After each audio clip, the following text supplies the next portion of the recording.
curta. Tenho um carro com tração dianteira e ele saiu de traseira na curva.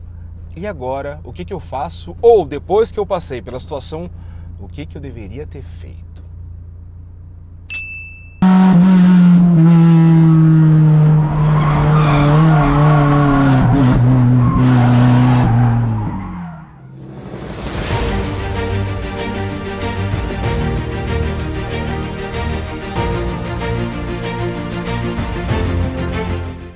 Sejam bem-vindos ao Auto RPM, senhoras e senhores. Eu espero que esteja tudo ótimo por aí com vocês. Começando mais um vídeo com oferecimento da Paraflu, da Pneufrio.com e da Loja do Mecânico, as três patrocinadoras do canal. Hoje a gente vai falar um pouquinho sobre comportamento de carro na rua, na pista, coisa que pode acontecer na cidade, na estrada e principalmente onde a gente adora estar, no track day ou numa pista de corrida e por aí vai. Pessoal, início de conversa muito importante. A gente vê muita gente falando, o meu carro é muito dianteiro, meu carro é muito dianteiro, meu carro é muito dianteiro e tudo mais. Vejam bem, basicamente todos os carros, pessoal, basicamente todos os carros mais convencionais com tração dianteira, eles saem de fábrica com cargas de mola, amortecedores e geometria de suspensão pensado para ele sair de frente. Ou seja, quando você entra numa curva e ocorre um deslizamento, o primeiro eixo a perder tração é o dianteiro. Por que isso? Porque corrigir uma saída de dianteira num carro com tração dianteira é muito mais fácil que corrigir saída de traseira.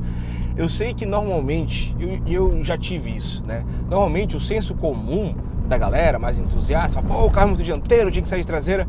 Sair de traseira, pessoal, é muito mais complexo do que muita gente imagina. Por que eu digo isso?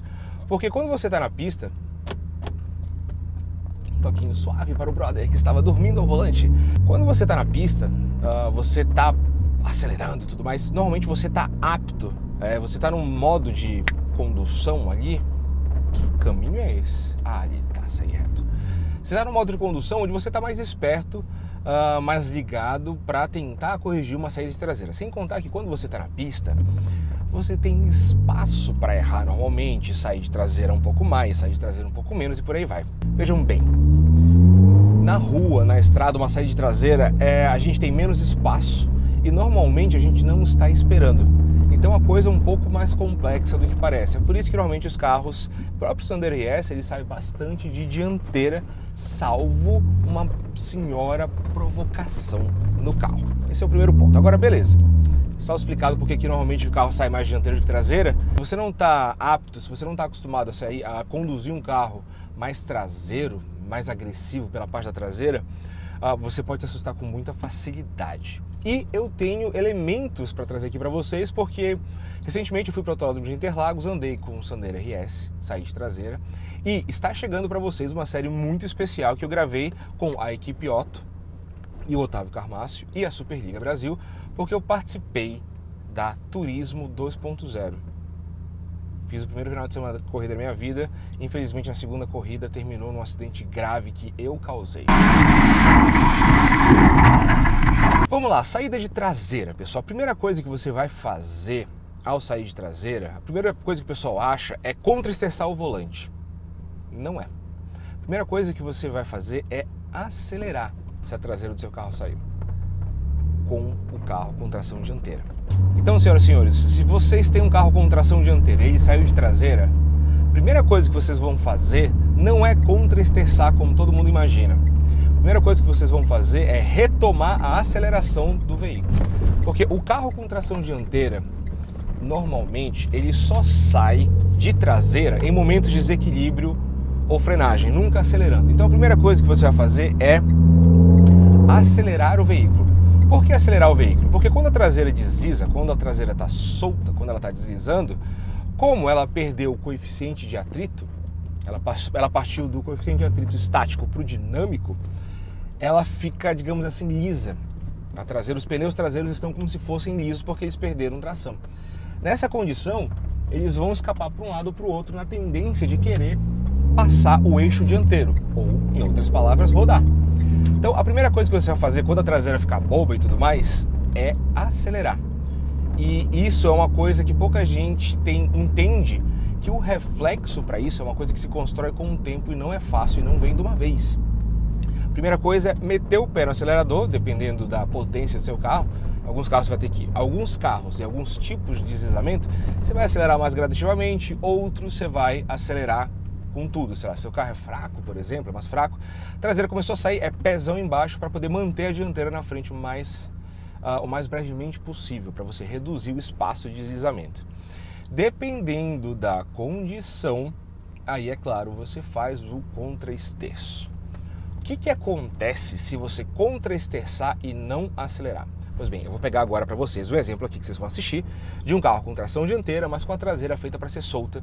No Laranjinha, eu entrei desequilibrado, contra-estercei e não acelerei. Olha o que acontece.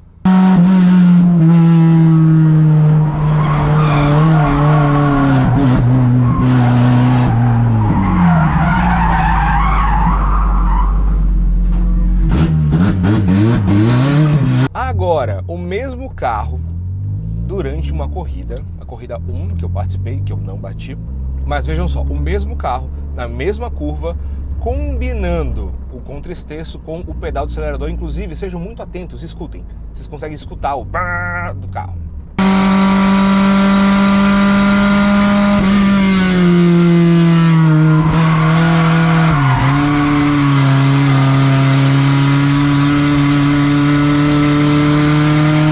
Pois bem, se você somente contra-esterça e não puxa o carro para frente, você vai desbalanceando o carro. Você começa a entrar numa situação que a gente chama de chicotear.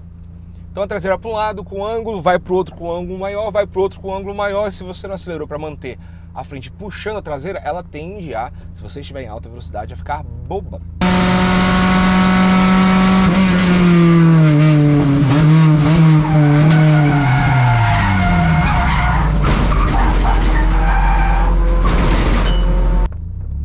Você tem que casar, você tem que ter a sensibilidade, criar. E quando a gente fala de ter a sensibilidade, pessoal, isso não acontece, isso não se resolve no mundo da imaginação. Isso só acontece com prática, muita prática. E ainda assim, quando você tiver prática, vai ter um dia que, eventualmente, você vai errar. Acontece, é normal, a gente é humano, sempre erra. Então, pessoal, é esse casamento entre acelerar o carro e fazer o contra-esterço. Por exemplo, Sandero RS. Teve uma curva do lago, ali na quinta-feira antes do final de semana da corrida, que eu vim freando muito forte, peguei uma sujeirinha na pista, a traseira do Sandero saiu. De início ainda vinha freando, fiz uma correção, voltei, dei um toque no freio para tentar retomar o ângulo que eu queria da curva, a traseira saiu mais, porque óbvio, já estava meio solta. Eu dei um toque no freio, transferi mais peso para a dianteira, ela saiu mais. O que eu fiz? Pezão no acelerador, contra-esterço e fiz um traçado por fora da pista.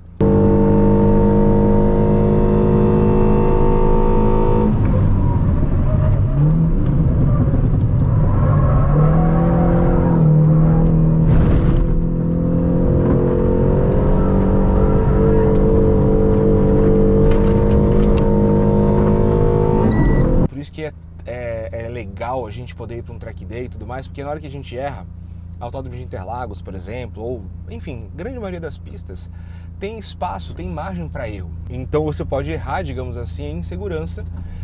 Claro, sempre atento com os carros ao redor e por aí vai, mas você tem espaço para errar. É diferente de você sair de traseira numa curva de alta velocidade, numa curva que você está em alta velocidade na cidade, putz, às vezes você deslizou um pouco, pegou uma guia, aí você pode causar um acidente sério, bater em outros carros, atropelar alguém e por aí vai.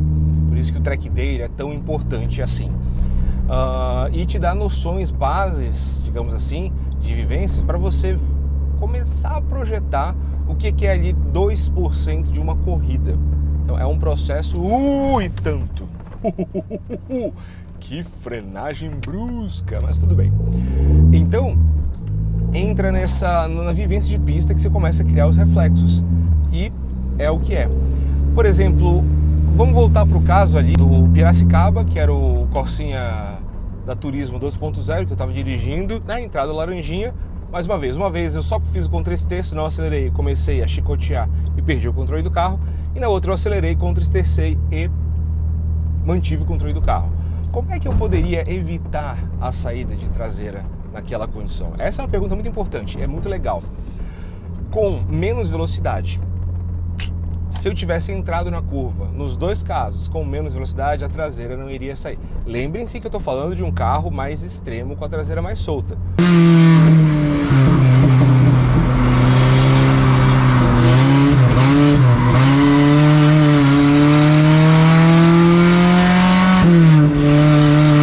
Um carro de rua, ele tenderia a sair mais de frente, normalmente, tá? Então, carro de rua, um Sandero RS e tudo mais, eles tendem a ser mais permissivos nos excessos. Nossa, vocês viram como foi embora? Os excessos, eles acabam provocando uma saída de frente do carro. Quando a gente fala de um carro de corrida, ele é muito mais agressivo, muito mais arisco, tá?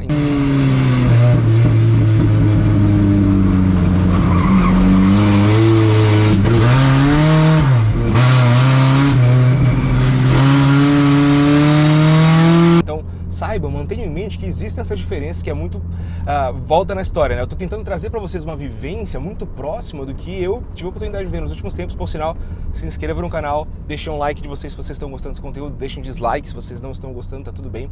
Mas vamos voltar, eu estou muito empolgado para lançar essa série para vocês.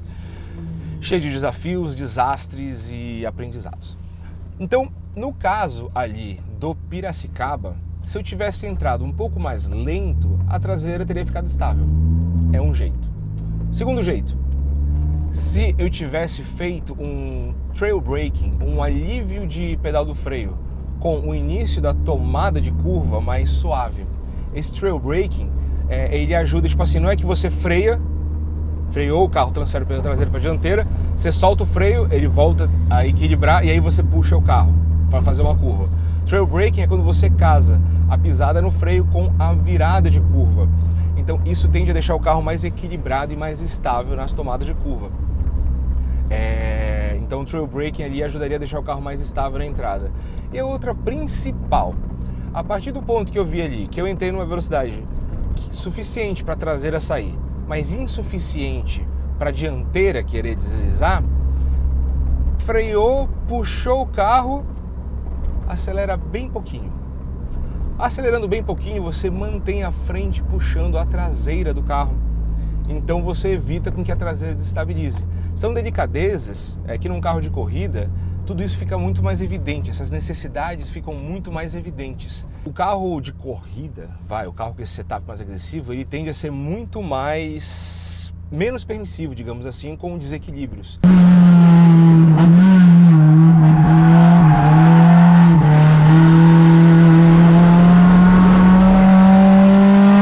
Coisa que no carro de rua eu estou acostumado a fazer. Então ali foi uma aula nova, um aprendizado totalmente novo. Então entrou com muita velocidade, estou falando do traçado do Autódromo de Interlagos.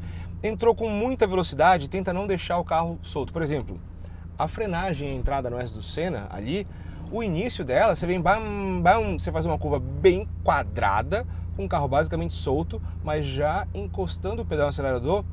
Para você perdeu bastante velocidade, então não é uma pisada de acelerador enorme, porque você só tem que contornar direito para depois fazer a segunda perna do S do Senna. Ela sim é a parte mais importante do S do Senna. É como você contorna a segunda perna. Se você vai contornar bem a segunda perna, se você entrar bem fechado na primeira perna. Pois bem, no S do Senna ali você freia, quando você vai puxando, você pode encostar o pé no acelerador, se você estiver na velocidade certa, só para evitar de desestabilizar o carro.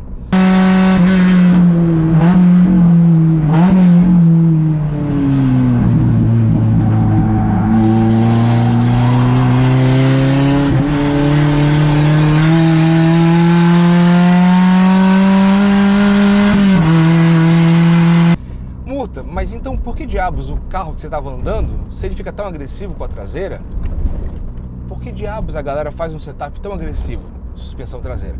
Por um grande motivo, pessoal. Se você pegou as manhas, se você entendeu o comportamento do carro, a traseira só vai sair quando você quiser. E você só vai deixar a traseira sair quando for benéfico para o seu tempo no circuito. Por quê?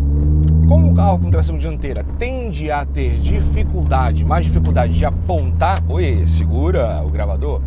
Como o carro com tração dianteira, ele tende a ter mais dificuldade para apontar a dianteira para dentro da curva, no momento ideal, com o carro com tração traseira, você vai usar a traseira para deslizar para fora da curva e apontar a frente para onde você quer.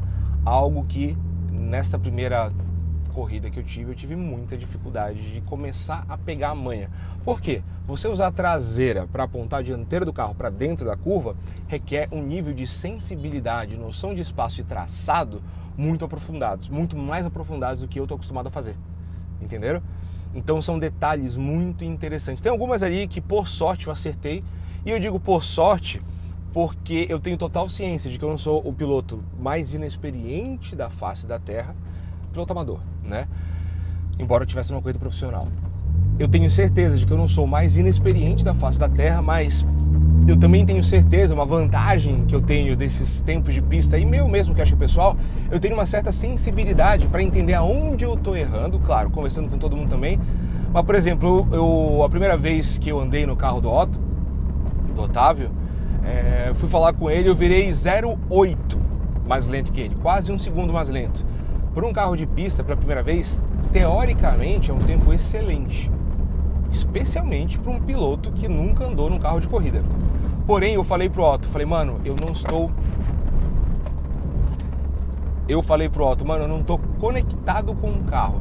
Eu estou fazendo tudo mecanicamente, mas eu não estou sentindo o que o carro vai fazer para eu prever, para eu aproveitar a movimentação do carro. 0,8 segundos, então somente nisso. Entendeu? Então são detalhes de vocês, de nós, todos nós, termos sensibilidade. Porque eu não estou falando do patamar mais alto, eu não estou falando do pedestal. Eu estou falando de igual para igual com vocês, compartilhando as poucas experiências, poucas é exagero, né? Mas compartilhando as minhas experiências, ponto, acho que isso serve, né? Então é isso, galera, eu espero que vocês tenham gostado desse vídeo. Compartilhem se vocês gostaram, isso ajuda muito a gente a continuar crescendo, ganhando força e relevância em tempos que o YouTube está reduzindo as nossas visualizações e, pessoalmente falando, empresarialmente falando, significa menos exposição dos patrocinadores. O que significa que os patrocinadores vão começar a sair em algum momento por conta dessas visualizações. E isso é muito grave porque significa o fim do alto RPM. Então, por favor, compartilhem, deem essa força que isso faz toda a diferença real. A gente se encontra numa próxima. Tudo bom pra vocês, um forte abraço, valeu e até já.